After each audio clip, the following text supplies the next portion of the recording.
Mukbang show. I'm Ashley. And I'm Brittany. And tonight we have a very gory story to talk to you guys about. And we're eating sushi. And so because this story takes place in Japan, it's the murder of Junko Furuta, also known as the, what's she? Concrete Barrel Girl, Or found concrete, in Tokyo. I've got it written at the top of the notes. Yes, concrete encased high school girl. Yeah, so it's a very tragic story. A lot of detail, a lot of gruesome stuff happened to her, and so if you get queasy, don't watch. Yeah. So normally, I know that we put a advisory at the beginning of our video. Excuse me, but I feel like for this case, we kind of have to say that a little bit more, just because of the detail that are in this case, and they're really messed up, and what this girl endured for 44 days is unspeakable. Couldn't even imagine having to go through a slight percentage of the pain that she must have went through. Right. And if you're familiar with Japanese culture, you'll know that they're very, they believe a lot that if you die a pretty horrible death, your soul or your spirit just wanders the earth and forever in torment because of how badly and horribly that this person died. Yeah. So we're gonna just do this kind of also in a kind of a respectful manner as well. Yeah. So we are eating sushi though, and sushi is, I can't speak for Ashley, but it's one of my favorite foods. And we got this from a place that is close to us in can we say the city? Because the last time I did, you yelled at me. Oh, I don't care. Yes. So we got this in Front Royal at this place called Yamafuji. I've never had sushi from there, but this looks delicious, guys. It's so good. It's 80 pieces of sushi. Yeah. They pick it for you. It's so good. It's making my mouth water. So we're gonna get in the case a little bit. And I'm gonna eat. Ashley's gonna start eating. I'm gonna mix up my dirty soy sauce over here, and we're gonna start talking about this story. So Junko Furuta was born in Misato, Saitama Prefecture. It's a little town in Japan. She was born January 18th, 1971, and she attended the Yoshiro Minami High School. Now, Junko worked part-time. She was a good student. I don't want to say that she was nerdy, because even though she was a good student and a lot of things that she did was thought to be uncool, I did read that she was somewhat popular. Yeah. So she had a lot of male followers because she was a very attractive girl. She was very responsible. She, like I said, she had a job already. She hadn't finished high school yet. And once she had graduated, she had actually planned on going full-time at this electronics store that she worked at. She was very outgoing and energetic, so she had friends. And like I said, she had a lot of male callers. And one of these male callers was Hiroshi Miyano. Now, Hiroshi was a bully at the school that they attended. He was an asshole. I mean, he's a bully, so yeah. He was a bully. He picked on, I don't think he was prejudiced against who he picked on. I think he hated everybody, and I think he picked on everybody. Now, Hiroshi was also known to be affiliated with the Yakuza gang, which, I don't know if you guys know anything about the Yakuza, but they actually don't like to be referred to as a gang. They like to be referred to as a syndicate. Because they are one of the most, if not the most, wealthy and organized crime unit in Japan. And it's not even just in Japan anymore. Like, they are now in the United States. So we better not talk shit on them. Yeah, we can't talk too much shit, you guys, because they'll come fuck us up. They will come. And now that you guys know where we're located, they definitely come fuck us up. So the Yakuza, they are still like a very active syndicate. This case happened in the late 80s, early 90s, but they are very much still a part of the crime organizations in Japan. So, Can I have my notes? you can have the notes. Thanks. I forgot my notes, guys, so we're sharing notes. All right. So on the evening of November 25th, 1988, Junko was riding her bicycle home from work. Her shift had ended, so she was riding home, and I believe it was about 8 p.m. And Hiroshi Mayano and another boy named Nabaharu Minato, is that how you pronounce his name? Minato, yes. Minato, saw her on the bike, and under Mayano's orders, he forced Minato to, I guess, just push Junko off of her bike. And then he fled the scene. And Mayano was there, and he ran up to her, came to her aid, pretended that he was a witness to the whole thing, and he offered to walk her home. And she, politely accepted. And as they're walking, he's talking with her, kind of distracting her a little bit. And he takes her to an abandoned warehouse where he rapes her, tells her he's going to kill her. And then they go to a hotel, and he rapes her again. And from that point, he calls his buddies. And I'm going to have trouble pronouncing these names, but I'm going to try my best. So he calls the Minato guy, the guy who pushed her off the bike.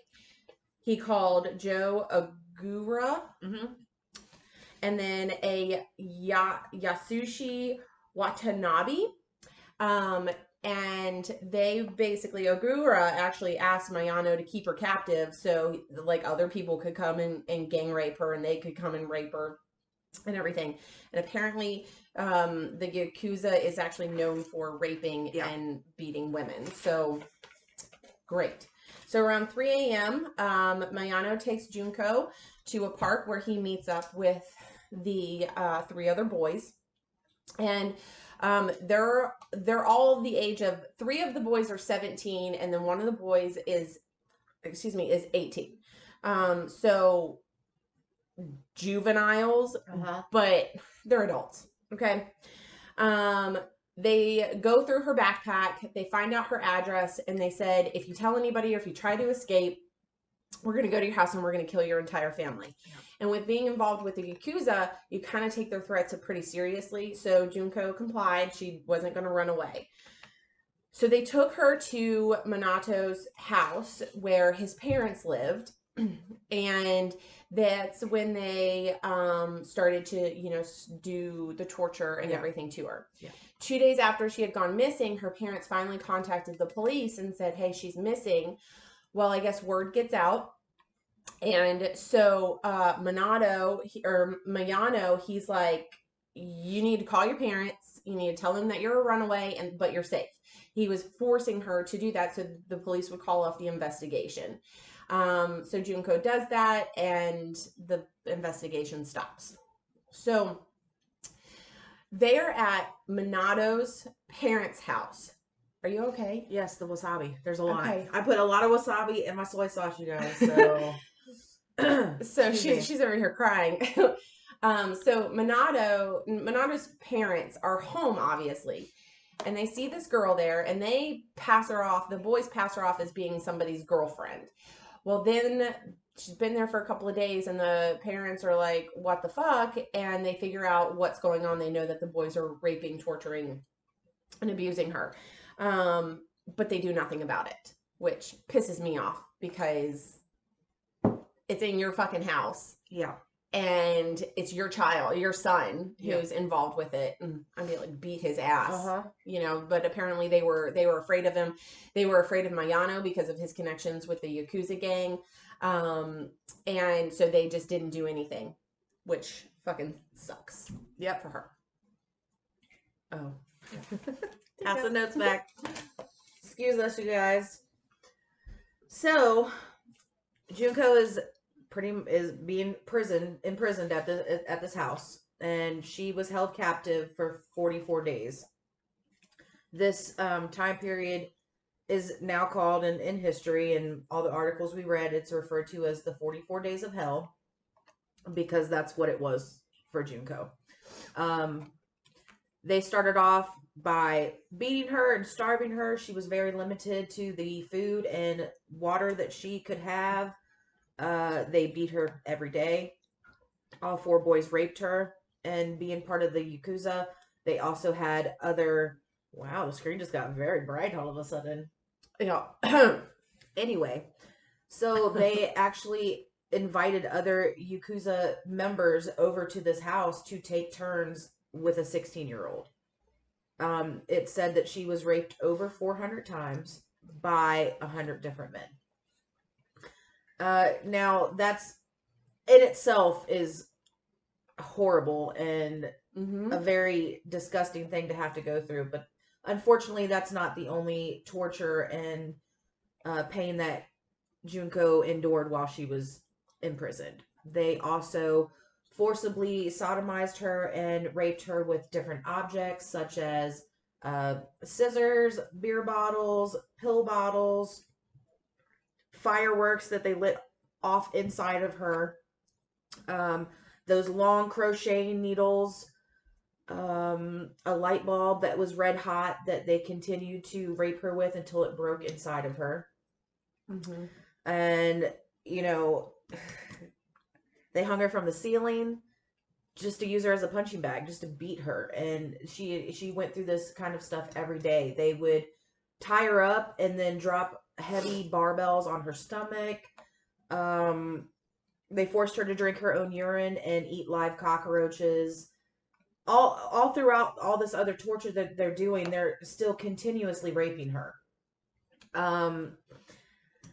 This is a little difficult to talk about because I've watched a lot of videos on this the last couple of days, and it's disturbing. I couldn't even imagine. I couldn't imagine what this girl went through. Yeah. She started to. Obviously, the injuries that they were putting on her every day starts to affect your body. After 20 days of her being locked up inside this house, she was unable to use her legs anymore. She would have to crawl around the house. When they would let her go to the bathroom, she would have to crawl on her hands and knees all the way downstairs, in pain because she didn't have use of her legs. And as Ashley had mentioned earlier, she did almost escape one time, but was caught, and doused with lighter fluid and set on fire. And that was her punishment.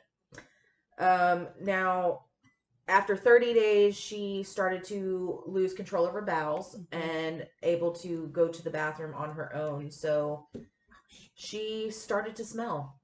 And that's the kind of thing that happens when your body is rotting from the inside out. Because you're being beaten and tortured because you're being beaten and tortured every day. And you're being raped with things that are being left inside of your body. So after 30 days, she lost all bodily control. And at that point, I feel like she probably was just a shell, and she was just allowing all of these things to happen, and it probably wasn't even bothering her as much point, anymore. She had just let go. Yeah, she just let go, and she was numb, and she had repeatedly begged them just to kill her and get it over with. They had put her in a freezer for hours while she was still alive. Put her in a freezer.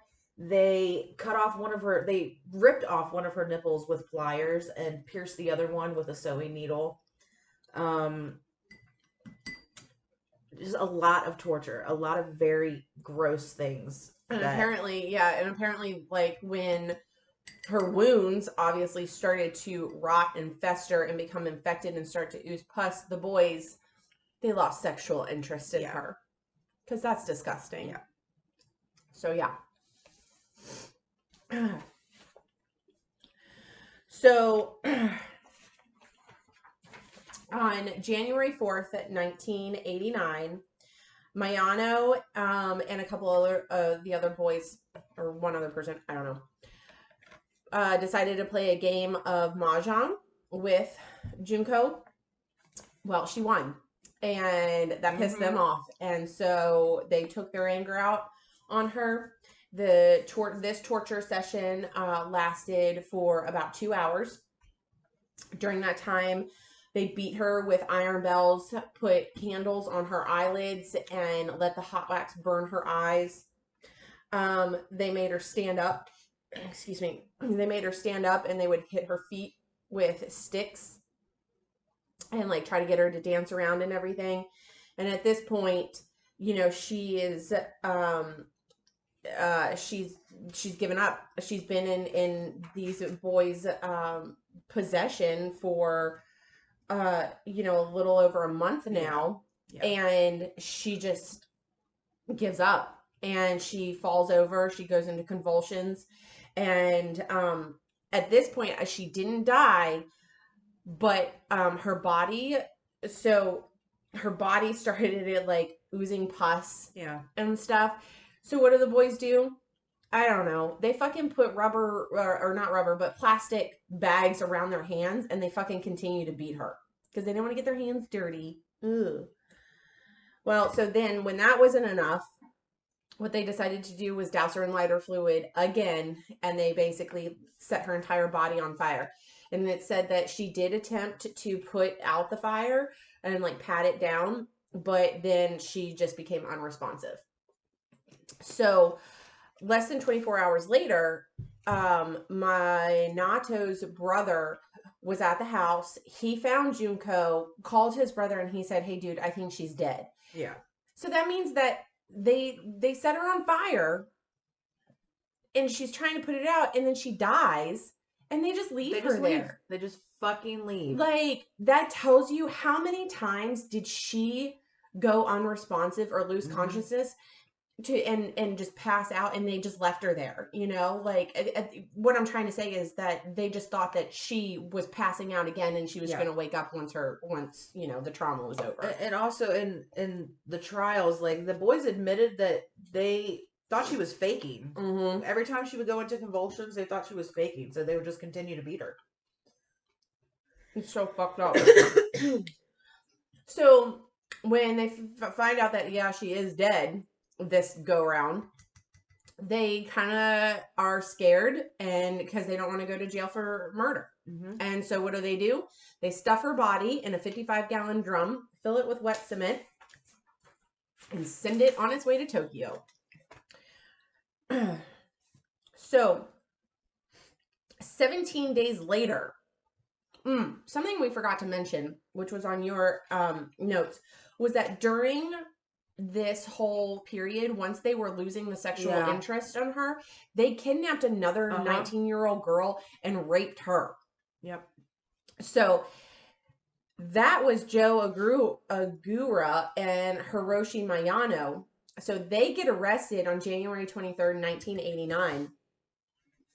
And they're arrested for raping that other 19-year-old girl. She got away, went and told police, and then they get arrested. So while they're in police custody and being questioned, the police lead Mayano to believing that they know about the murder. And so Mayano is thinking, okay, Ogura has confessed to the murder of Junko, so I might as well tell them where her body is. Yep. Excuse me. So turns out the police weren't talking about Junko. They had no idea what was going on with Junko, or that they were even involved with her. Yep. They were talking about another woman and her 7-year-old son that had been murdered, which that case has yet to be solved. So, you know, there you go. You just confessed to a murder. You idiot. Fucking idiot. So, but good on those police for making them question, which murder are you talking about? I know. The police were very sneaky in this investigation because they knew that these boys were involved with a gang, and that they had to be smart with their investigation, because the Yakuza have a lot of pull in Japan, and they had to be smart and make sure that these boys were actually charged and not just going on the way. Yeah. So they go down the following day. They go and they find the barrel that Junko was in, and sure enough, they identified her by her fingerprints. One other thing that they found out upon autopsy was that Junko was also pregnant.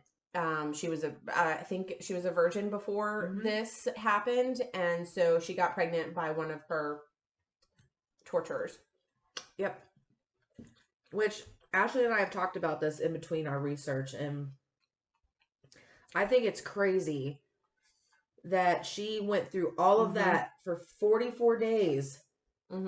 And the pregnancy was still, they were still able to see that she was pregnant. Yeah. Like, she didn't immediately like, after lose all it. of that torture, like, they even said, like, despite the terrible shape that her uterus was in from all of the damage, she was still pregnant. Yeah. Like, that's just crazy. And you guys, her face, like, they fucked her up. When we say they beat her, they beat her. Like, her face was unrecognizable as a person.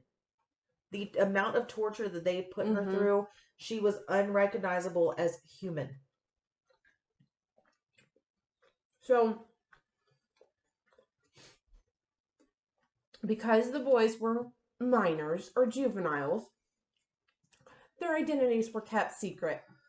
You know, because we want to protect them. Bullshit. Straight up bullshit. Well, guess what? A journalist thought that was bullshit as well. So, a journalist found out what their names were, published them in a magazine, and basically said, the severity of these crimes, these boys don't deserve to have their identities kept secret. No. And they don't. They don't.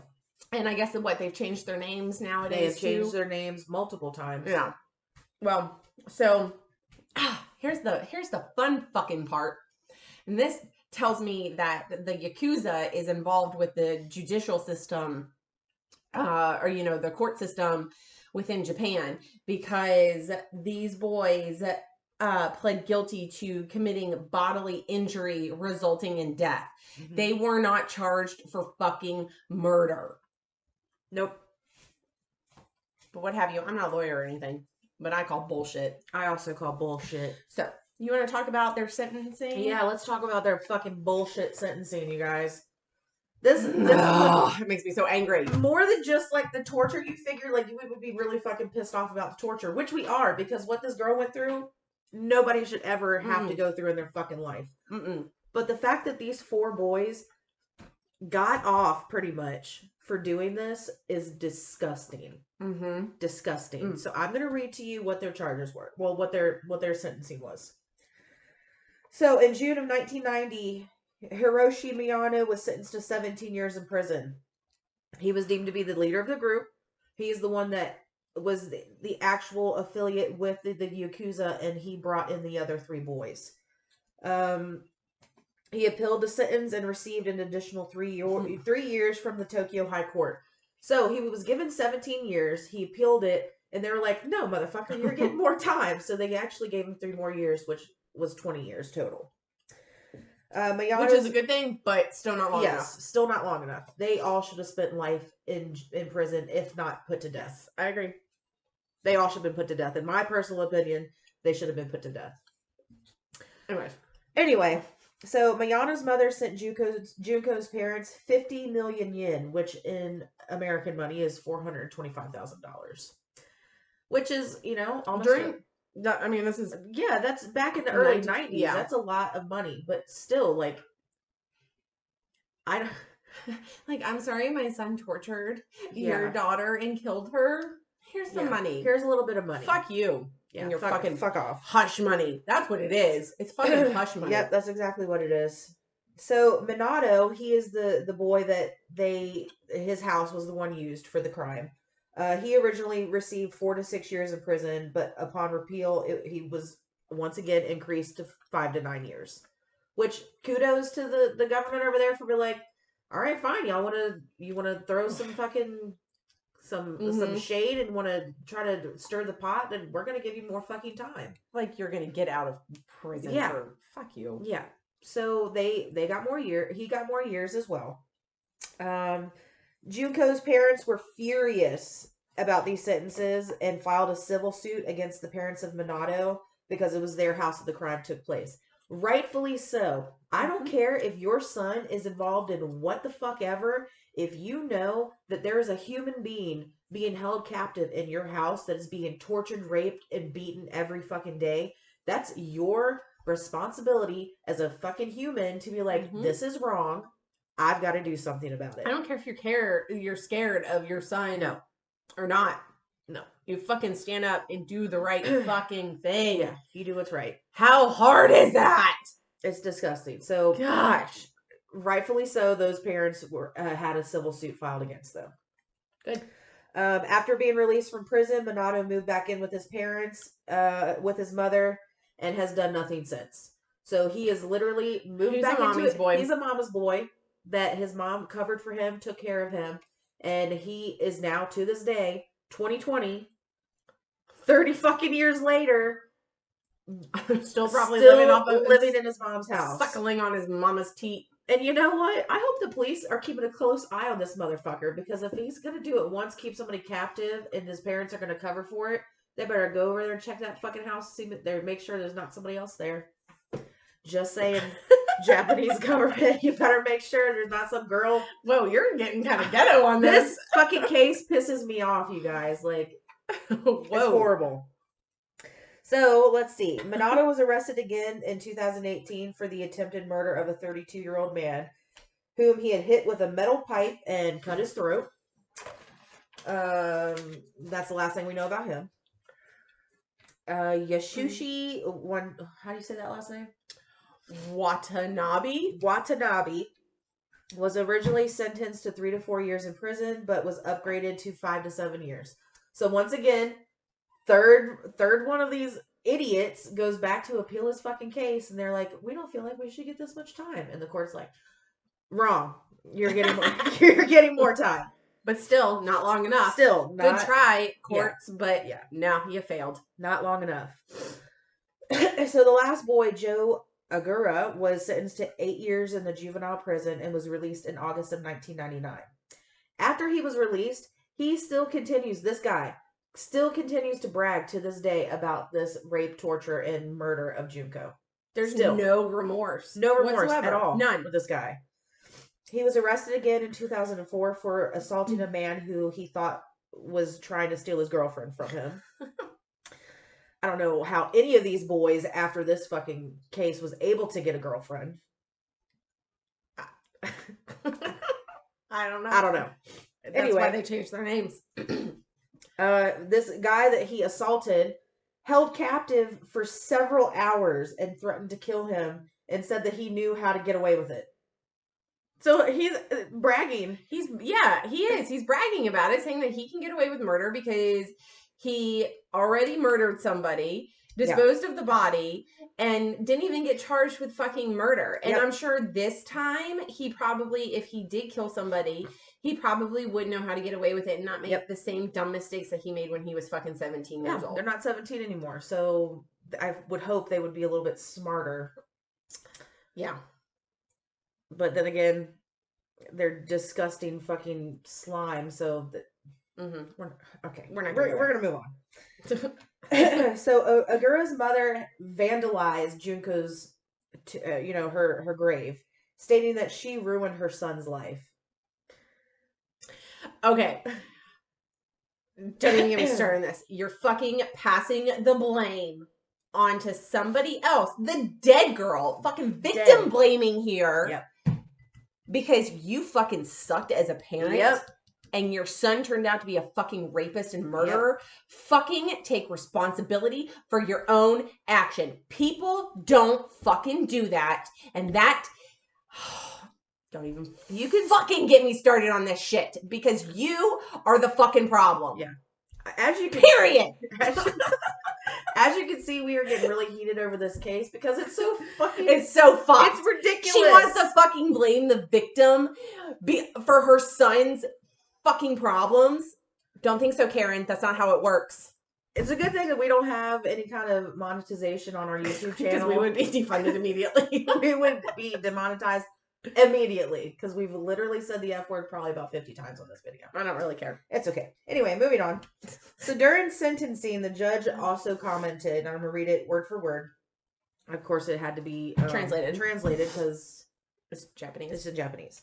So, exceptionally grave and atrocious violence had been inflicted upon the victim, and that Junko Furuta had been murdered so brutally at the age of 17 that her soul must be wandering in torment. See? Japanese culture. They're very spiritual, and they believe in life after death, and they this is a ghost story told over in Japan. Like, I have heard this story before. I think I've mentioned before that my best friend is Japanese, so I've heard this story before. The parents use this story to scare their children into behaving. To make them, if they're misbehaving, they're like, okay, well, Junko's gonna come get you. Like, so I have always thought that the Japanese culture was very like strict and very like I don't know, like just very strict, like especially like with their like courts and and also how they raise their children. Like, Japanese people don't act like this. Right. This is not a normal thing that happens in Japan. Well, so like that's what I'm wondering, like, except what the fuck stuff. happened? What the fuck happened? You know, Yakuza, man. And then they fucking get minimal sentencing. They're fucking out in society. So April 2nd, 1989, that was when Junko's family had her funeral, and a friend of hers made a statement during the funeral, and I'm going to read what she says. Jun Chen, welcome back. I have never dreamed that we would see you again in this way. You must have been in so much pain, so much suffering. The happy we all made for the school festival looked really good on you. We will never forget you. I have heard that the headmaster has presented you with a graduation certificate. So we graduated together, all of us. Jun Chen, there is no more pain, no more suffering. Please rest in peace. So she was given her high school diploma, which was buried in the casket with her, and as well as the company, the electronics company that she was going to be working for, presented her parents with her uniform, and that was placed on her casket and buried with her as well. So Hiroshi Miyano, who he's the ringleader of this, he's the one who got the majority of the sentencing of 20 years. He is obviously, he's out. Well, yeah, he's out. And he's been bragging about the rape and the murder and the torture of Junko as well. People say they remember him just acting playful and like exultant about the whole thing. Like, just played it off like it was just this, one little hiccup in his life. Not a big deal, that he murdered and tortured a poor human being. And a good human being at that. Yeah. Like an innocent. I mean, right. No murder is okay. But somebody that is so innocent and smart and has such a bright future, and her life was just snuffed out, for no purpose other than these boys had an ego trip, and he got his pee smacked when when she wouldn't go out with him. Like, he like she said, an ego trip. He got his fucking feelings hurt. The boys probably made fun of him, and he probably was like, well, I'll show her. Fuck you. The Yakuza are very infamous for treating their women like shit. So this is normal behavior. Unfortunately, this kind of stuff is normal behavior for that crime organization. So, guys, this was a really this was a dark episode. Sorry, and it just not really, because I mean, it was. I like doing. I don't want to say that I like doing the research on it, but I don't know. I kind of feel like I feel like her story needs to be told, and somebody needs to step up and start talking about it. It's so disgusting that these 4 boys are just out there living their life. They're in their 50s now, right? They'd be around 50. Sure. Like 48, 49, 50, somewhere around there. And they're just out there free. Like, it's very frustrating that they're out there living their lives. Well, I mean, there are, like, these are just the people that we know about, so we can feel emotional about this situation. But if you actually think about how many people are walking around this earth that should not be walking around this earth because they should be in prison, Yeah. So we won't go down that road because I'm sure it would get political if we decided to go down that road. I was actually just getting ready to say something political, and I don't want to go there because that's not what this video is about, obviously. Yeah, we're not talking about politics. Brittany and I view things differently, but whatever, we're still good friends, and we just roll with the punches, and we don't get upset about stuff. So, yep, that's how people should be. But I don't know. Don't let your butthurt feelings affect your friendships, y'all. It's not worth it. It's not worth it. So, all right, we're done. That was our story. We hope you guys enjoyed it. Oh, I did want to make a correction for the video last week. You know, we talked about, or not last week, but the week before, we talked about the High's ice cream murder kind of happened in the hometown that I grew up in. My grandfather, I found some things out. My grandfather passed away several years ago, back before it was okay to be into, you know, murders and true crime and stuff like that. So I didn't talk to anybody about my fascination with it at that point. But my grandfather actually, I think I mentioned in the video, he drove for he was a volunteer at the rescue squad, and I didn't think that he had been working that night. It actually turns out that he was working that night, and he actually drove the ambulance for the victim, Carolyn Perry, when she was on her way to the hospital. And so my mom texted me that and told me that. She said that she remembers the night that her mom had to drop my granddad off at the rescue squad to go in and provide service and help for that crime scene. So I thought that was pretty cool. Sorry that took me so long to spit that out there. All right, so next week we're not doing a show because of 4th of July weekend. Yep. So it'll be 2 weeks. 2 weeks from now. So drop a comment. Let us know how you like the video. Hit subscribe. And any murders you want us to start researching in the next 2 weeks, let us know. Okay? Yep. Thank you for watching the Murder Mukbang show. You kill them. We grill them. All right. Bye, guys. Bye.